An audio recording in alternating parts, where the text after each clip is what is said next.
So it's Andrew with Canadian Musician here, and once again tucked away in the back stairwell at the Downtown Marriott Toronto, CMW 2014, speaking with Nile.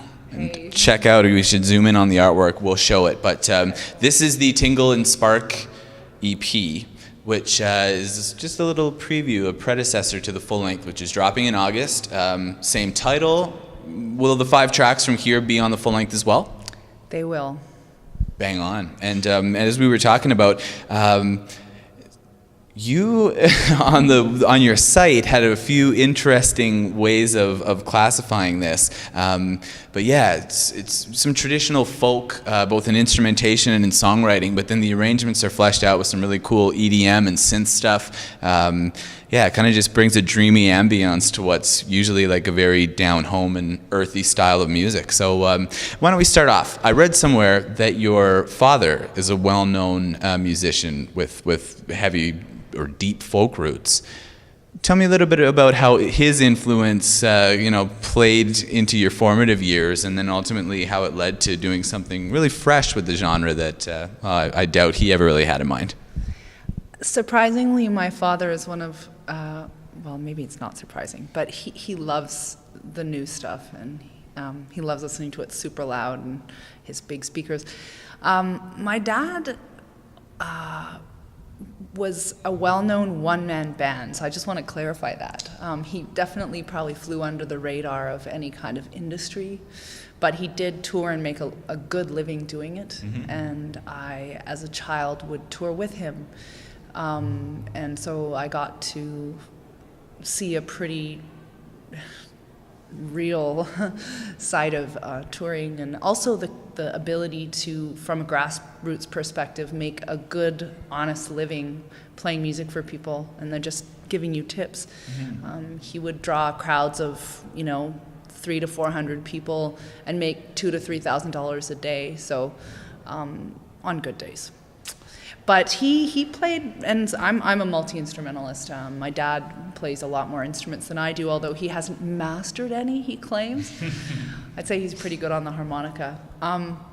But he plays accordion, he had, a drum, a bass foot pedals, like 3 or 4 synthesizers, like an omnichord, a little Casio. He had horns, he had, all the different mouth organs and things like that. And I think my dad grounded me in folk music, but he was always interested in experimental music as well. And he's not genreist, I guess. He likes all types of genres. So, when we would go on these long drives down to San Francisco, he'd either be playing like klezmer from the 40s or like Michael Jackson or so much. A lot of old jazz and blues. And then David Byrne, he was crazy about the Talking Heads. And so, I don't know, I just got this really wide palette of influence from my dad. And my mom actually is a big music buff as well. My mom's French, so I got a lot of French music in there. But he was not encouraging of me being a songwriter. He nowadays is probably a bit embarrassed about this, but when I first started writing, he said, Tamara, I think you're barking up the wrong tree. All the good songs have been written, so, But I can't help but think that it was almost, he understands reverse psychology. Nice. And I was like, yeah, I'll show you, I can write a song. But yeah. What was the question? No, you nailed it, and led me into the next one. Your dad, not a genreist, you said, but as we were talking about before, congratulations, Canadian Folk Music Award, New Artist or Emerging Artist of the Year, and another nomination as well. Best Vocalist, and I think Bruce Coburn won, so I was totally okay with losing. For sure, it was a second place there. I just asked because, between what used to be OCFF and like Folk Alliance International, which we took in last year, it's folkies are very protective of their music, of their heritage, and it's just with all of the different elements that you bring to it. I was curious as to at least with audiences like that, or at events like that, how does your sound go over with the older crowd?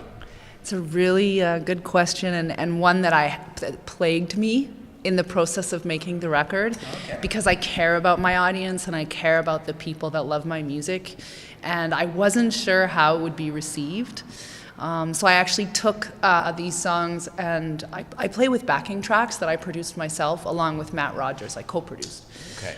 So I play my instruments, I play foot pedals, I have vocal effects, and I use backing tracks because at this point in time I don't have the budget to bring a whole band with me on tour.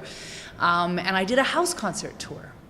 And it was 13 dates around BC, one after another, and the audiences were primarily the typical folk audience, although there were some sort of younger people, but a lot of the folk listeners are sort of baby boomers, and I was a little nervous, and I started with my early stuff, so I didn't play with the backing tracks. I played banjo, and I played my stuff off my first 2 records, and then the second set, boom, got the backing tracks, played it, and without exception, every single show, they loved my first set, they were crazy about my second set.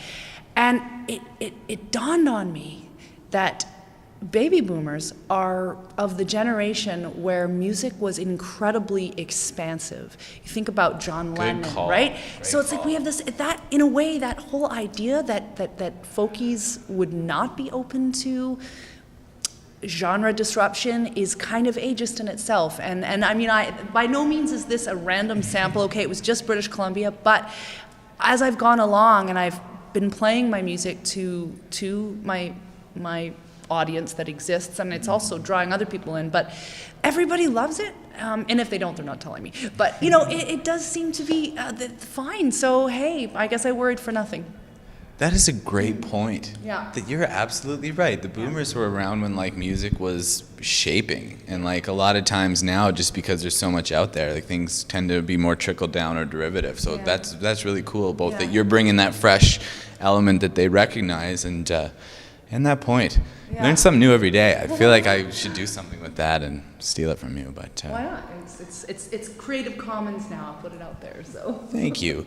So yeah, we were talking, and like you say, the stuff that has that more ethereal and atmospheric, the electronic influence to it is still kind of being tested. Like you haven't had that in your back pocket for too long. So I'm just curious as to what the plans are. Like here we are at CMW, you're showcasing, and I mean right before here you went to try and get some advice from mentorship. I'm just curious as to what you're doing to at events like this to make sure that you are making an impact, making connections, and standing out in people's minds when it's kind of like band name soup in that in the program guide.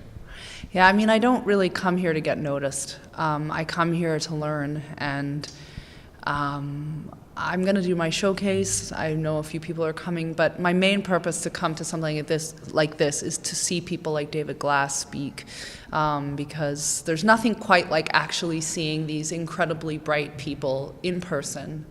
Being interviewed by Bob Lefsetz, I mean, that was just incredible. And yeah, I just come here really feeling very humble and small and just try to be a receptive being. And then there's the amazing, unexpected connections that just happen where someone walks past you, you happen to be in line next to them, you start chatting. So it's kind of a combination of the magic of the moment and then just absorbing as much as I can. Actually, right before the day that Canadian Music Week started, I had a lunch date with one of my mentors, Denise Donlin. Do you know who she is? Yeah. She's amazing. How do I know Denise? Denise was one of the founders of Much Music, and she Thank worked for them you. for about 17 years. Then she was head of Sony EMI Canada, I think A&R or something. And then she was the head of CBC, and she works for the Bill and Hillary Foundation, Clinton Foundation.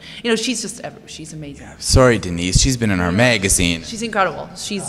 And I don't know how it happened. I think we met at the launch of a Walrus magazine, and I played one song. Ed Bertinsky was there, and she came up to me and said, "I love your music. Here's my card. If you need any advice." So anyway, this was the first time we sat down for lunch, and she said, "Don't worry about the shows. I mean, yeah, by all means, support your friends, but really go and see the speakers because there's people there that might be able to notch you up to the next level, but don't try to get noticed." What's the point? We're of the school with CM pretty much just along the lines of what you said. When it's time to be noticed, they'll come to you. Yeah. Yeah, exactly. You're ready for it. So the record, the full length, Tingle and Spark, and I keep wanting to say Sparkle and Ting, but they both have such nice. They both roll off the tongue very nicely. Tingle and Spark is nicer. Sparkling Ting sounds like Sparkle and Ting. It sounds like a really new, snazzy, like nouveau Asian cuisine kind of thing. Oh, nice. I was wondering where you were going. Like a dessert. Sounds like a dessert. Sparkling Ting. No, Tingle and Spark. So the full length is out in August, and yeah, take us over the next few months following that. Are there any plans solidified for hitting the road, supporting, or any other milestones you're looking forward to for the next half of 2014?